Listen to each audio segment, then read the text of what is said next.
ചേട്ടാ, വി എസിനെ അങ്ങേപ്പോലുള്ള കുറച്ച് പേര് വി എസിന് ഏറ്റവും അധികം പറഞ്ഞത് നിങ്ങളെപ്പോലുള്ളവർക്ക് അപ്പുറത്തേക്ക് മറ്റൊരാൾ അറിഞ്ഞിട്ടുണ്ടോ എന്ന് തന്നെയാണ്.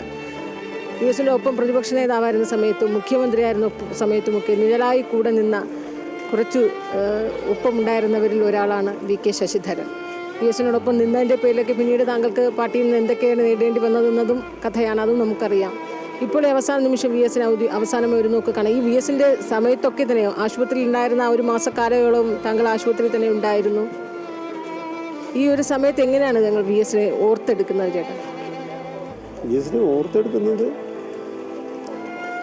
സ്പാർക്കുള്ളൊരു പൊളിറ്റീഷ്യൻ, കാഴ്ചപ്പാടുള്ളൊരു പൊളിറ്റീഷ്യൻ, മാനുഷിക ഭാവങ്ങളുള്ളൊരു പൊളിറ്റീഷ്യൻ, അങ്ങനെയുള്ളൊരു വ്യക്തി, ഒരു പൊളിറ്റീഷ്യൻ.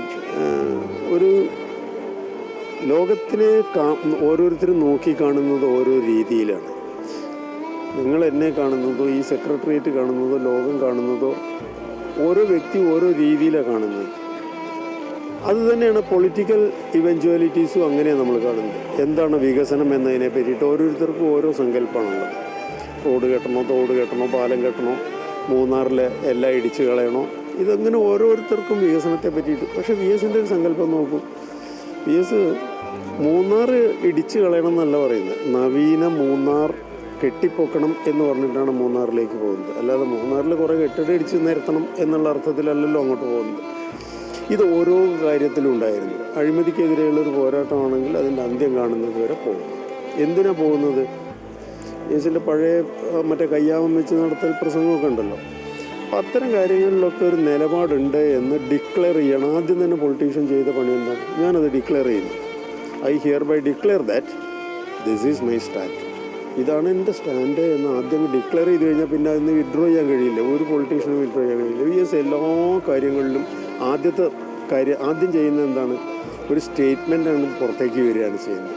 അത് മതികെട്ടാനായാലും ശരി, ഫ്രീ സോഫ്റ്റ്വെയർ ആയാലും ശരി, അഴിമതിക്കെതിരെയുള്ള പോരാട്ടം, സ്ത്രീ പീഡനമായാലും ഏത് വിഷയത്തിലും ആദ്യം തന്നെ ഞാനിത് ഇറങ്ങിയിരിക്കുന്നു എന്ന് പറയാണ്. ഇറങ്ങിയിരിക്കുന്നു എന്ന് പറഞ്ഞാൽ അതിൻ്റെ അർത്ഥം ഇറങ്ങി എന്ന് തന്നെയാണ്. പിന്നെ കയറുന്നില്ല.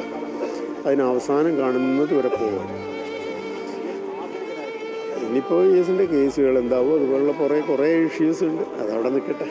വി എസ് പ്രതിപക്ഷ നേതാവായിരുന്ന ഒരു കാലഘട്ടത്തിൽ വി എസ് 2006 മുഖ്യമന്ത്രി ആകുന്നതിന് തൊട്ട് മുമ്പ് 2 ടേമിൽ അദ്ദേഹം പ്രതിപക്ഷ നേതാവായിരുന്നു. ആ 2 ടേമിൽ അദ്ദേഹം ഉയർത്തിയ നിലപാട്, പ്രത്യേകിച്ച് 2001 മുതൽ 2006 വരെയുള്ള ഒരു കാലഘട്ടമാണ് വി എസിൻ്റെ പ്രതിപക്ഷം 3 ടേമിൽ ഏറ്റവും കൂടുതൽ അടയാളപ്പെടുത്തുന്ന ആ ഒരു കാലഘട്ടമായിരുന്നു. പക്ഷേ ആ സമയത്തൊക്കെ വി എസ് എപ്പോഴും പല വിഷയങ്ങളിൽ, അതായത് പൊതുസമൂഹത്തെ ബാധിക്കുന്ന വിവിധ വിഷയങ്ങളിൽ നിലപാടുകൾ വി എസ് ഉറച്ചു നിന്നു. അപ്പോൾ സ്വാഭാവികമായി എല്ലാവരും ചോദിച്ചത്, വി എസ് അടുത്ത് ഭരണാധികാരിയായി വരുമ്പോൾ, വി എസിന് അധികാരം കിട്ടുമ്പോൾ, മുഖ്യമന്ത്രിയാകുമ്പോൾ ആ നിലപാടുകൾ ഉറച്ചു നിൽക്കുമോ, എവിടെയെങ്കിലും വി എസ് പതറിപ്പോകുമോ എന്നുള്ള ചോദ്യമൊക്കെ ഉയർന്നു. പക്ഷേ അതൊന്നും അങ്ങനെ ആയിരുന്നില്ല. പ്രത്യേകിച്ച് എല്ലാ വിഷയങ്ങളും, അന്യസംസ്ഥാന ലോട്ടറി വിഷയങ്ങൾക്ക് എതിരെ എടുത്തത്, ഭൂമി കയ്യേറ്റങ്ങൾക്കെതിരെ എടുത്ത നിലപാടുകളിലൊക്കെ ഒക്കെ തന്നെ വി എസ് ഉറച്ചു നിൽക്കുന്ന ഒരു കാഴ്ചപ്പാട്, അദ്ദേഹത്തിന് ആ നിലപാടുകളാണ് നമുക്ക് പിന്നീട് 5 വർഷക്കാലം കണ്ടത്. പക്ഷേ പിന്നീട് എവിടെയൊക്കെയൊക്കെ വി എസിൻ്റെ പാർട്ടിക്കകത്തും ഒക്കെ ചില തിരിച്ചടികൾ വന്നപ്പോഴൊക്കെ അദ്ദേഹത്തിന് അങ്ങനെയൊക്കെ നിൽക്കേണ്ടി വന്നെങ്കിലും ആ അധികാരം കിട്ടിയപ്പോഴും ആ നിലപാടുകൾ അദ്ദേഹം ഉറച്ചു നിൽക്കുകയായിരുന്നല്ലോ ചെയ്തത്. തീർച്ചയായിട്ടും വി എസിന് ഒരു അപരനാമം ഉണ്ടായിരുന്നു, വെട്ടിനിരത്തലുകാരൻ എന്നൊരു പേരുണ്ടായിരുന്നു.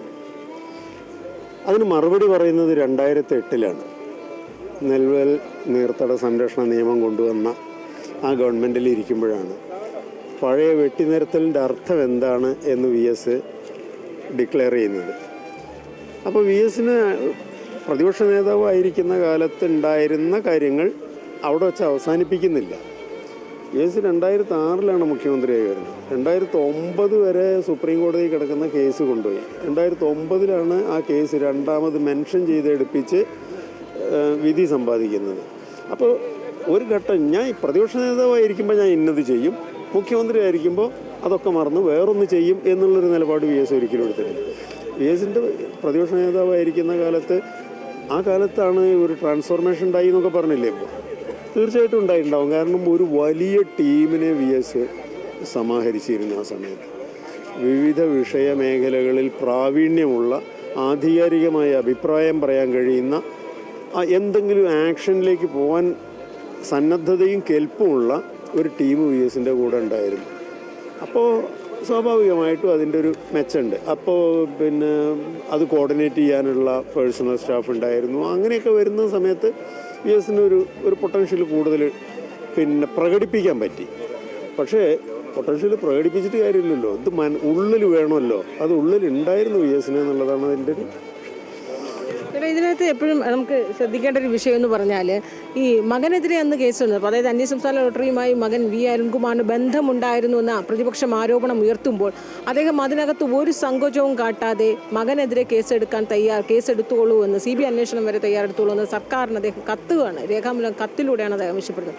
അതൊരു നിലപാടായിരുന്നു. കാരണം പലപ്പോഴും പിന്നീട് വന്ന പല ഭരണാധികാരികൾക്കും കുടുംബാംഗങ്ങളെ ചൊല്ലി പല വിവാദങ്ങൾ ഉണ്ടാകുമ്പോഴൊക്കെ തന്നെ അവരെടുത്ത നിലപാടും അന്ന് VS മുഖ്യമന്ത്രിയായിരുന്നപ്പോൾ എടുത്ത സമീപനവും എന്താണെന്നൊരു പിന്നീട് നമുക്കൊരു താരതമ്യ പഠനത്തിന് പോലും വിധേയമാക്കേണ്ടി വരുന്നത് അങ്ങനെ ആ നിലപാട് കൊണ്ടല്ലേ?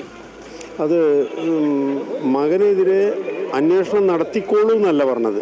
VS കത്തിലെ വാചകതാണ്, എൻ്റെ മകനെതിരെയുള്ള ആരോപണം കൂടി അന്വേഷണ വിധേയമാക്കണം എന്നാണ്. അന്വേഷണ വിധേയമാക്കണം, ആരെ വെച്ച് വേണമെങ്കിലും അന്വേഷിപ്പിക്കാം, CBI അന്വേഷണത്തിൽ ഇത് ഉൾപ്പെടുത്തണം. ഇത്രയും കാര്യങ്ങളാണ് അന്ന് VS പറയുന്നത്. അപ്പോൾ എന്ന് പറഞ്ഞാൽ മടിക്കാനില്ല എന്ന് VS ഒരു തോന്നലുണ്ടായിരുന്നിരിക്കണം. അപ്പോൾ സ്വാഭാവികമായിട്ടും VS ധൈര്യമായിട്ട് പറയാം. മകനല്ല, ആരാണെങ്കിലും VS അത് തന്നെ പറയാം. കാരണം നേരത്തെ ആദ്യം പറഞ്ഞ പോലെ ഒരു പ്രതിപക്ഷ നേതാവ് എപ്പോഴും VS ഉള്ളിലുണ്ടല്ലോ. ഈ ഭരണം കിട്ടിയ സമയത്ത് VS എല്ലാ അർത്ഥത്തിലും ഒരു പ്രതിപക്ഷ നേതാവ് തന്നെയായിരുന്നു അല്ലേ? അങ്ങനെ പറയാൻ പറ്റില്ല. VS എടുത്തു വന്നിരുന്നൊരു സ്റ്റാൻഡുണ്ട്. എടുത്തു വന്ന സ്റ്റാൻഡ് കണ്ടിന്യൂ ചെയ്യാൻ VS താല്പര്യം ഉണ്ടായിരുന്നു. അതിലെവിടെയെങ്കിലും തടസ്സം വരുന്ന സമയത്ത് VS അതിനനുസരിച്ച് പ്രതികരിക്കും എന്നുള്ളതല്ലാതെ ഭരണപരമായ കാര്യങ്ങളിൽ ഒരു പ്രതിപക്ഷ നേതാവിൻ്റെ റോൾ VS ഒരിക്കലും എടുത്തതായിട്ട് എനിക്ക് തോന്നിയിട്ടില്ല. പിന്നെ പാർട്ടിയുടെ ആഭ്യന്തര കാര്യങ്ങൾ അതുപോലുള്ള കാര്യങ്ങൾ അതിപ്പോൾ ഞാൻ എന്തായാലും അത്തരം കാര്യങ്ങളിലേക്ക് കിടക്കാനും ഉദ്ദേശിക്കുന്നില്ല. എന്തായാലും VS ഉണ്ടായിരുന്ന സമയത്ത് അത് പിന്നീട് മുഖ്യമന്ത്രി ആയതിനു ശേഷം VS പിന്നെയും പ്രതിപക്ഷ നേതാവായപ്പോൾ 2011 മുതൽ പ്രതിപക്ഷ നേതാവുന്ന സമയത്തും ചേട്ടൻ അഡീഷണൽ പ്രൈവറ്റ് സെക്രട്ടറി എന്ന പദവിയിലൊക്കെ അദ്ദേഹത്തിനോടൊപ്പം ഉണ്ടായിരുന്നു.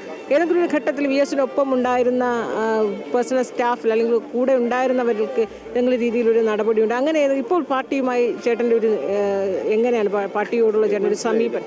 ചേട്ടന് പാർട്ടിയോടുള്ള ഒരു സമീപനമൊക്കെ ഇപ്പോൾ എങ്ങനെയാണ്? ഞാൻ വളരെ സൗഹൃദപരമായിട്ടാണ്. 2013 ഇപ്പോൾ പുറത്താക്കൽ നടപടി വരുന്നത്. പുറത്താക്കൽ നടപടി വന്നു, ഞാൻ പുറത്തു പോന്നു. അതോടുകൂടി VS അഡീഷണൽ പ്രൈവറ്റ് സെക്രട്ടറി എന്നുള്ള പോസ്റ്റ് ഞാൻ റിസൈൻ ചെയ്തു. പക്ഷേ ഞാൻ അവിടെ കണ്ടിന്യൂ ചെയ്തു. ഡെപ്യൂട്ടേഷനൊന്നും ഇല്ലാതെ തന്നെ ഞാൻ അവിടെ കണ്ടിന്യൂ ചെയ്തു.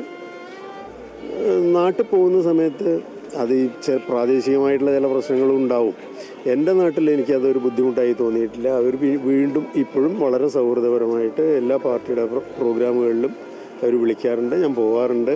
ഇലക്ഷൻ കാലത്ത് ക്യാമ്പയിനിന് പോകുന്നുണ്ട്, കുടുംബയോഗങ്ങളിൽ പങ്കെടുക്കുന്നുണ്ട്, അത്തരം കാര്യങ്ങളൊക്കെ ചെയ്യുന്നുണ്ട്. ഒരുപക്ഷെ കമ്മിറ്റിയിൽ ഞാൻ ഇരിക്കുന്നില്ല എന്നുള്ളത് മാത്രമേ ഉള്ളൂ.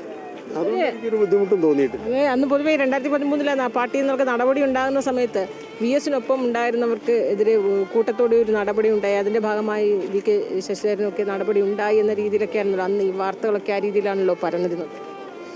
അല്ല, എനിക്ക് പിന്നെ നടപടി നിന്ന് ഞങ്ങൾ 3 പേർക്ക് എതിരെ ഒരുമിച്ചാണ് നടപടി വന്നത്. 3 പേർക്ക് 3 ഷോക്കേഴ്സും നോട്ടീസ് കിട്ടി. അതിൻ്റെ തെളിവെടുപ്പ് നടത്തി.